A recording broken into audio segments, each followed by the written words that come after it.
salat sunnah tarawih dan salat sunnah witir secara berjamaah pula. Salawat serta salam tak lupa kita haturkan kepada junjungan kita Nabi Allah Muhammad SAW. Dialah Nabi yang menjadi suri teladan kita dalam menjalani hidup dan kehidupan yang sementara ini.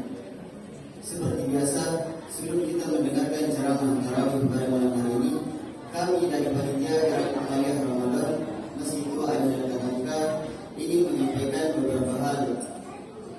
Yang pertama, tentang keadaan keuangan Gerak Amaliyah Ramadan Masjid Tua Ayu dan Katangka hingga malam hari ini pada malam keempat Ramadan 1445 Hijriah atau 14 Maret 2024 Masehi. Saldo kas pada malam hari ini senilai Rp6.113.000. Penerimaan pertama isi kotak amal malam keempat sebesar Rp854.000. Kedua, sumbangan pertama yaitu Bapak Purnomo Nusidi sebesar Rp1.000.000. Jadi jumlah penerimaan pada malam hari ini sebesar Rp1.854.000. Jadi total saldo Rp7.967.000. Selanjutnya pengeluaran pertama biaya bikin tarawih sebesar Rp750.000. Jadi saldo malam hari ini sebesar Rp7.217.000. Selanjutnya penyampaian surat edaran dari Ketua Badan Amil Zakat Nasional Kabupaten Goa, surat edaran nomor 9 tahun 2024 tentang petunjuk pengelolaan zakat fitrah tahun 1445 Hijriah atau 2024 Masehi. Dengan ini disampaikan bahwa berdasarkan hasil rapat koordinasi Basnas Kabupaten Goa, Kementerian Agama Kabupaten Goa, Bagian Kesejahteraan Rakyat Pemerintah Kabupaten Goa, dan Majelis Ulama Indonesia atau disingkat MUI Kabupaten Goa yang dilaksanakan pada hari Kamis tanggal 7 Maret 2024 Masehi atau 26 Syawal 1445 Hijriah. Maka Basnas Kabupaten Goa menyampaikan beberapa hal terkait dengan pengumpulan dan penyaluran zakat fitrah sebagai berikut. Pertama, zakat fitrah wajib ditunaikan oleh setiap muslim laki-laki dan perempuan dewasa dan anak-anak. Kedua, pembayaran zakat fitrah dapat dilakukan mulai awal Ramadan sampai sebelum sholat Idul Fitri dilaksanakan. Ketiga, jumlah zakat fitrah yang wajib ditunaikan oleh setiap muslim adalah sebesar 4 liter beras per jiwa. Keempat, zakat fitrah dapat dibayarkan dalam bentuk uang senilai Rp50.000 per jiwa atau senilai harga beras yang dikonsumsi setiap hari. Kelima, zakat fitrah dapat dibayarkan melalui kantor Basnas Kabupaten Goa, las resmi yang telah mendapat rekomendasi dari Basnas atau dibayarkan melalui UPZ yang telah mendapatkan SK dari Basnas Kabupaten Goa. Keenam, seluruh zakat fitrah yang terkumpul pada masing-masing UPZ wajib disalurkan kepada para mustahik yang terdapat di wilayah kerja masing-masing UPZ sebelum pelaksanaan sholat Idul Fitri. Ketujuh, sasaran pendistribusian atau penyaluran zakat fitrah sebagaimana yang ditekankan oleh Rasulullah SAW dimaksimalkan dan diutamakan untuk golongan fakir miskin yang terdapat di wilayah kerja masing-masing UPZ. 8. Bahagian amil zakat atau petugas pengelola zakat fitrah adalah sebesar 12,5% atau 1/8 dari total zakat yang dikumpulkan dan didistribusikan.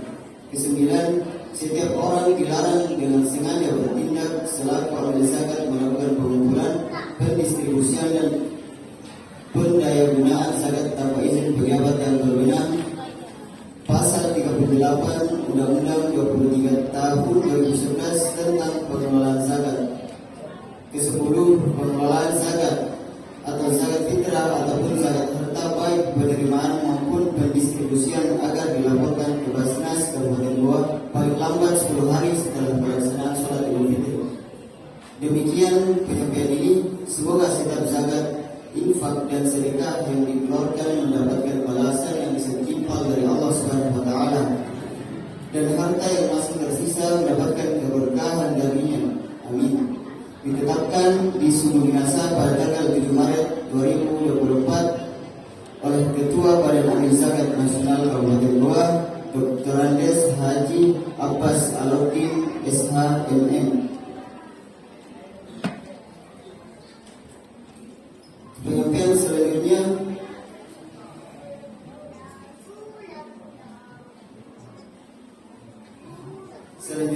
penyampaian yang insya Allah akan menghidupkan buka puasa besok pada 5 Ramadan 1445 Hijriah. Yang pertama, Nyonya Haji George Faisal Sirajuddin dengan PLC. Kedua, Nyonya Firdaus Sirajuddin dan Boko SE. Ketiga, Nyonya Firmansyah dan Munjung SE. Keempat, Nyonya Fahmi Sirajuddin dan Bani SE. Kelima, Nyonya Muhaimin. Keenam, Nyonya Muhammad Ihsan dan Nyamri. Ketujuh, Nyonya Muhammad Arif dan Tonggong. Kedelapan, Nyonya Abdul Rahman dan Munjung. Kesembilan, Nyonya Abdul Rauf Mukhtar dan Sese. Kesepuluh, Nyonya Irwan Syah. Kesebelas, Nyonya Ismail dan Leo. Ke-12, Nyonya Jahyadi. Ke-13, Nyonya Jamaluddin dan Ali. Ke-14, Ibu Haja Martini dan Tony SPD. Ke-15 atau yang terakhir, Ibu Saribulan dan Jarami. Dan tak lupa kami mengucapkan banyak terima kasih kepada seluruh jemaah yang telah menghidangkan buka puasa tadi sore. Semoga Allah membalas apa yang kita niatkan dengan pahala yang berlipat ganda.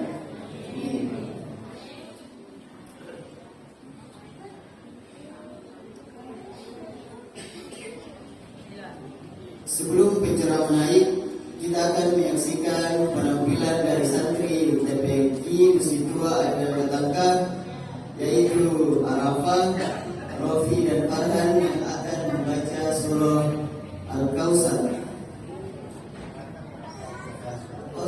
Maaf, At-Takatsur.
Panas suruh naik.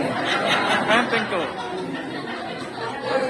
Tadi malam ada 2 orang di mana?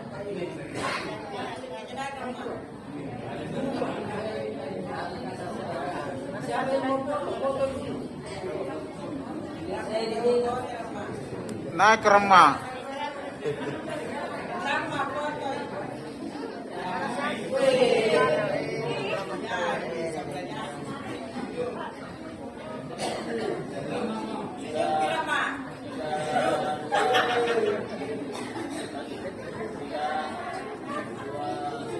Makali ramah, ketinggalan saling gigi ya.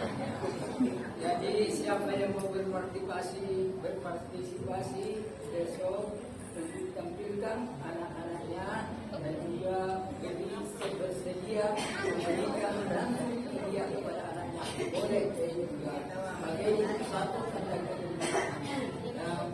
Dalam ini ada di rumah.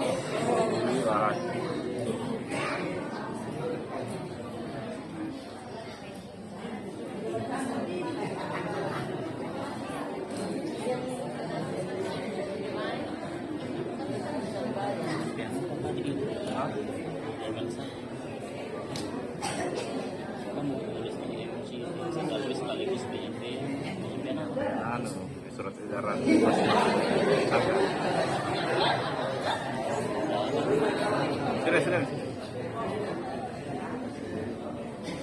surat edaran Basnas tadi.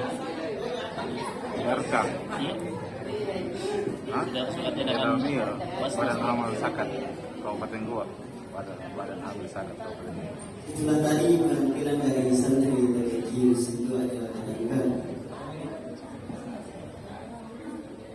Selanjutnya yang akan menjadi imam tarawih pada malam hari ini Al-Ustaz Nurul Kamal, dan yang akan menjadi penceramah pada malam hari ini Al-Ustaz Muhammad Asrijal Yusuf SPDI. Kepada beliau dipersilakan.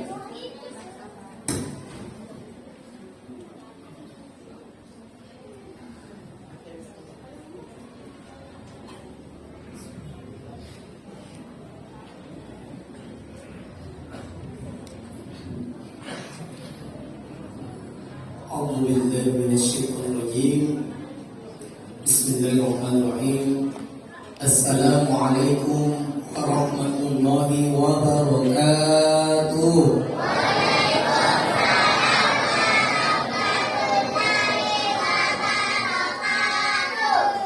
Alhamdulillah, semangat sekali para anak mendengar dari sambutan salam yang tadi, ibu-ibu, bapak-bapak. Sepertinya banyak-banyak jamaah Tabassum nanti sangat Tabassum Islam, terutama mungkin bisa jadi ciri-cirinya kalau jamaah yang pinang sekali tempat itu biasanya selalu sadar-sadar di tembok. Iya, ciri-cirinya itu tersinggung. Itu ciri-cirinya itu kalau kadang-kadang. Kenapa bisa terpusing jamaah itu? Hadirin wal hadirat yang dirahmati Allah Subhanahu wa taala. Alhamdulillah rabbil alamin.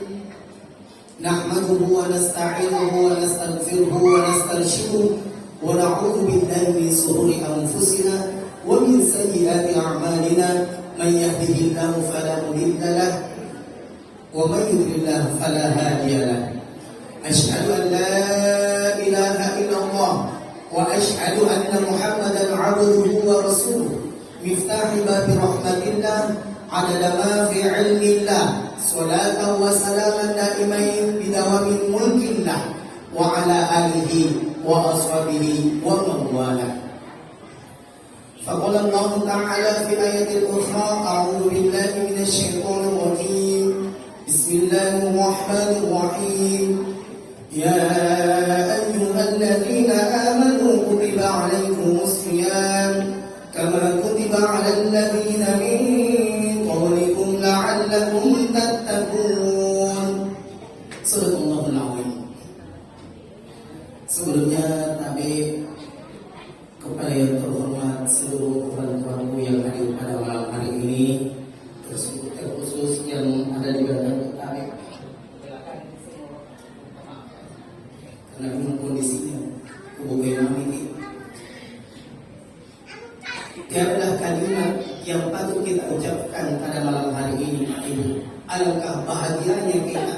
Saya ikut terharu Pak Ibu melihat keadaan masjid yang begitu sejuk, begitu indah. Ditambah lagi ada anak-anak yang soleh menghiasi masjid kita dengan bacaan-bacaan ayat suci Al-Quran. Luar biasa. Alangkah bahagia orang tuanya. Tapi saya ini ada tadi bapak di rumah lagi miring tadi. Lagi di bapak tak besok ke sini bilang beres. Alhamdulillah, ini juga motivasi Pak Ibu. Luar biasa sekali pengurus Pak Haji tadi kasih hadiah kepada anak-anak. Nah, kasih amplop. Tapi pertanyaanku, nggak selalu kasih.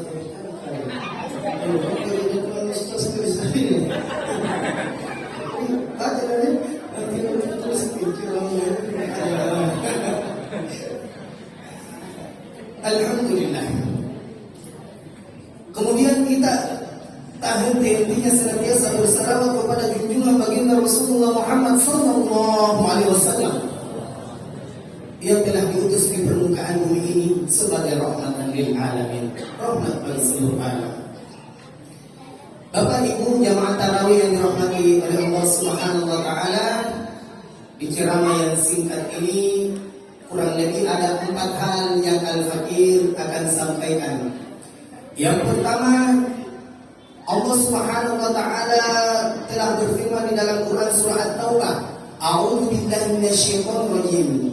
Inna 'iddat asy-syuhuri 'inda Allahi 12 syahran fi kitabillah. Ada 12 bulan yang Allah ciptakan dalam 1 tahun. Dan 4 di antara 12 bulan tersebut adalah bulan haram. Yang mana yang termasuk golongan bulan haram? Yang pertama Rajab, kurang lebih 2 bulan yang lalu kita lewati. Yang kedua Zulqaidah. Yang ketiga, Ibu, yang ketiga Zulhijjah, dan yang keempat Muharram. Jadi 4 bulan yang Allah jadikan bulan haram, bulan yang mulia. Namun satu-satunya yang Allah sebutkan langsung di dalam Al-Quran, satu-satunya bulan yang Allah sebutkan langsung di dalam Al-Quran, Pak Ibu, anu di bawah bulan atap karena Allah Subhanahu wa taala di dalam Al-Quran. Syahrul Ramadan alladzi unzila fihi Al-Quran. Ada 2 kemungkinan kalau sudah disebutkan di dalam Al-Quran. Undang-undang Al-Quran kata takut An-Sa'udin, 2 kemungkinan. Apakah yang paling agung atau yang paling hina? Contoh, di dalam Al-Quran disebutkan keluarga Imran. Ternyata keluarga Imran ini adalah orang yang soleh, orang yang taat kepada Allah Subhanahu wa taala. Luqman disebutkan di dalam Al-Quran, ternyata juga Luqman adalah orang yang soleh bersama anak keturunannya. Ini yang disebutkan di dalam Al-Quran. Dan contoh yang disebutkan di dalam Al-Quran, orang yang dihinakan oleh Allah Subhanahu wa taala. Yang mana itu jamaah sekalian? Allah Subhanahu wa taala menyebut nama Fir'aun sebagai orang yang dilaknat oleh Allah. Orang yang dihinakan Pak Ibu. Sangat dicela dengan Fir'aun di Quran. Begitu hinanya Pak Ibu, ini nama Fir'aun sampai-sampai tidak ada yang mau pakai namanya itu Fir'aun. Contoh nih, ibu, tapi ada angkat tangan di sini ini yang nama suaminya Fir'aun? Tidak ada. Tapi ada ibu-ibu bacor, Ustaz memang tidak ada namanya, tapi si mana tanya Fir'aun. Jadi ini Fir'aun Pak Ibu, begitu hinanya itu nama sampai-sampai tidak ada orang yang mau pakai namanya. Yang kedua Abu Lahab. Ada bapak-bapak di sini Abu Lahab namanya? Tidak ada Pak Ibu. Karena Al-Quran Allah sendiri yang menghinakan nama tersebut. Maka disebutkannya bulan suci Ramadan di dalam Al-Quran, Syahrul Ramadan alladzi unzila fihi Al-Quran, sebagai bulan yang mulia, bulan yang agung. Maka sepatutnya kita semua agungkan ini bulan suci Ramadan, muliakan. Tidak ada kebiasaan-kebiasaan buruk yang kita lakukan. Dengan memuliakan bulan suci Ramadan, semoga Allah berikan hidayah kepada kita. Amin ya rabbal alamin. Ini yang pertama. Yang kedua, Ternyata Allah Subhanahu wa taala telah memilih bulan suci Ramadan sebagai bulan turunnya Al-Qur'an. Ada 12 bulan, kurang lebih 360 hari. Tapi Allah Subhanahu wa taala akan menurunkan Al-Qur'an di malam yang mana, Ustaz? Inna anzalnahu fi lailatin mubarakah.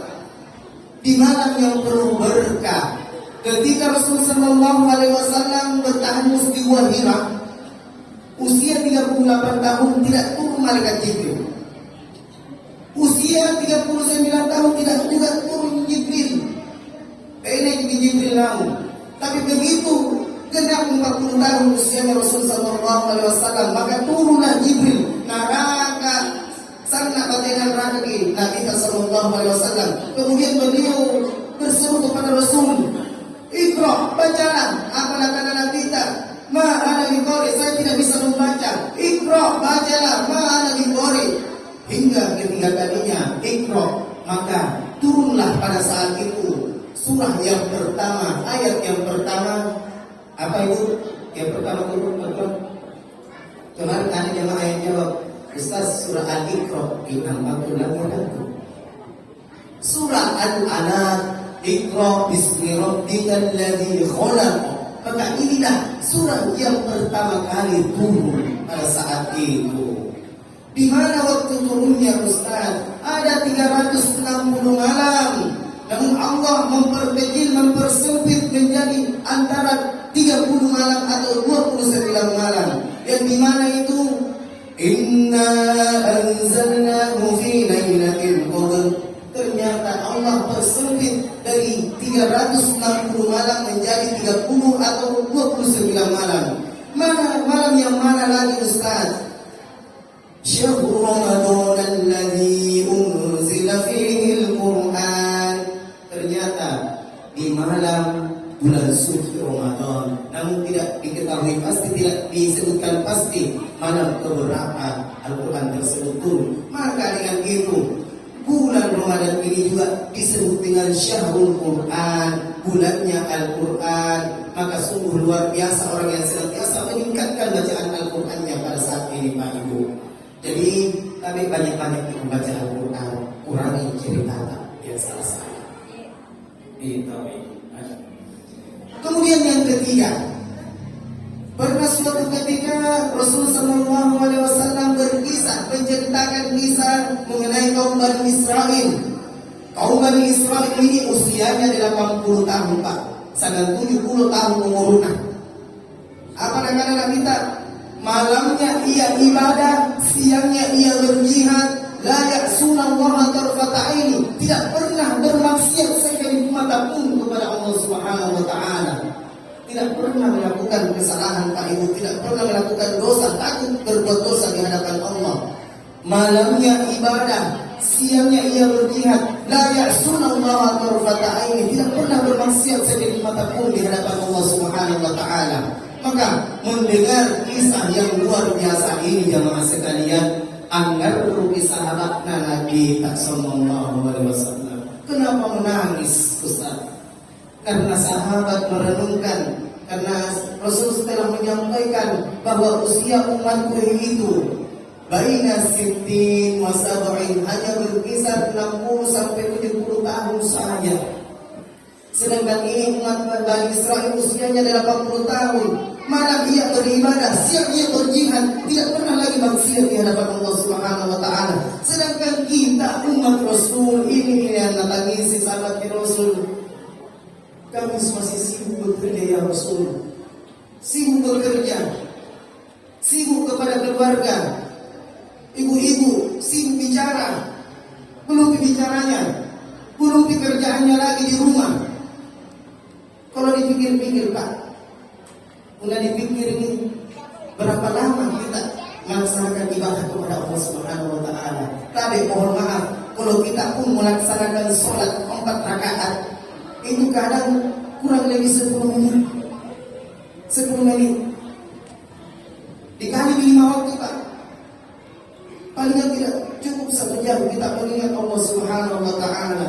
Maka inilah yang direnungkan sahabat, apalagi kalau Bapak bapak-bapak kerja, ibu-ibu lagi-lagi, bahkan ada ibu-ibu pengantin baru, ibu, khususnya ibu-ibu muda kadang-kadang ini sekali. Semenjak ia menikah tahun-tahun ini, bisa jadi bertahun-tahun tidak puasa Pak Ibu. Karena kenapa? Di tahun pertama ia menikah, tiba waktu Ramadan hamil, tidak puasa. Ramadan selanjutnya tidak puasa lagi, menyusui. Ramadan selanjutnya tidak puasa lagi. Kenapa? Dia anak istri.